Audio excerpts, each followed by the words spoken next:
Hi, I am Nita Malsensic. I'm a member at Cornerstone Danville. I am married for 26 years and I have two boys. One of them is a senior in high school and he's graduating. I shared a little story at church on Sunday just because I saw all the high school students and I thought that actually somebody asked me to share with you as well. So here we go. So my son's going through the application process right now, and I know that a lot of kids are, and they're really good applicants, and they're waiting to hear from schools, and some have been weighted, some have been rejected, and a few have been accepted. It's a really stressful time for students, and it's also a really stressful time for parents, and actually siblings. It's a stressful time for everybody. And I wanted to share a little personal story with you just to remind you who's in charge and how much you're loved and how not everything is as what it seems. So I wanted to take you back to when I was a senior in high school in 1990, and it was a long time ago. It was pre-internet.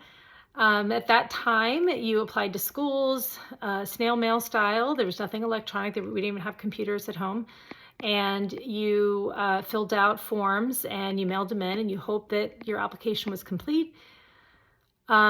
And then on April 1st, all the schools would collectively send, each of them would send acceptance letters in the mail. And either you would get a thin envelope, which meant that you were rejected, or a thick envelope that meant you were accepted.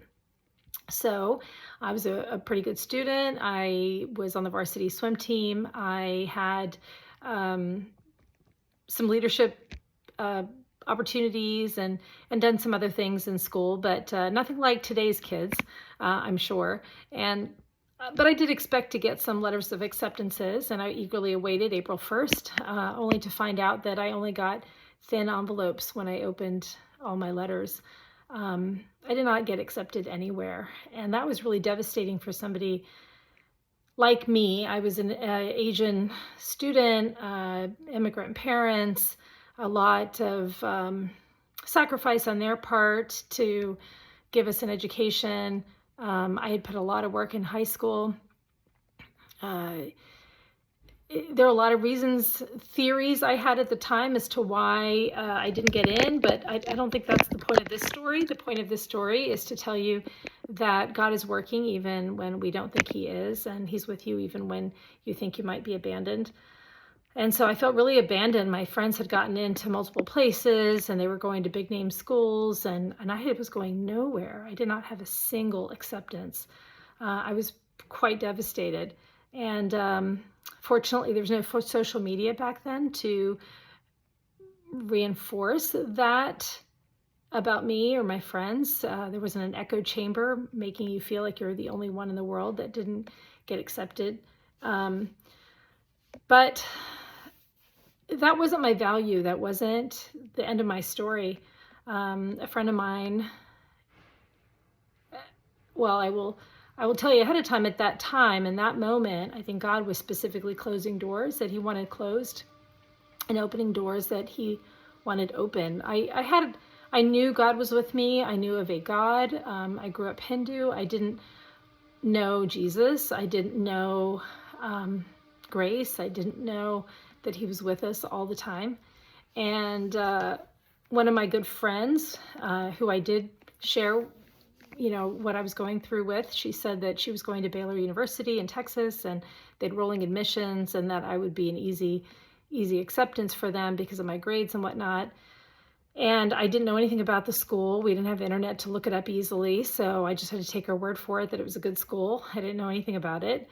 And I got a little scholarship there and found out that I knew that it was a Baptist school, but I didn't think that that really meant anything once you got to a university. But when I got to Baylor, it felt like church camp the first week I was there.